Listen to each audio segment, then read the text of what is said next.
અમદાવાદના પૂર્વ વિસ્તારમાં અસામાજિક તત્વોનો આતંક, જાહેરમાં લાકડીઓ લઈને મચાવ્યો આતંક, વેપારીને ઢોરમાર માર્યાની ફરિયાદ।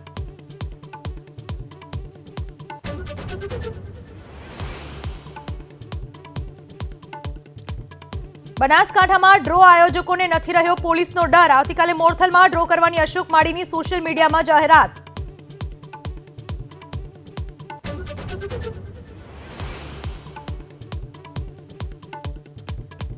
મહારાષ્ટ્રથી ચૂંટણીના પરિણામોમાં હેરાફેરીનો કોંગ્રેસ નેતા રાહુલ ગાંધીનો આરોપ, વોટર લિસ્ટમાં ગડબડીનો દાવો।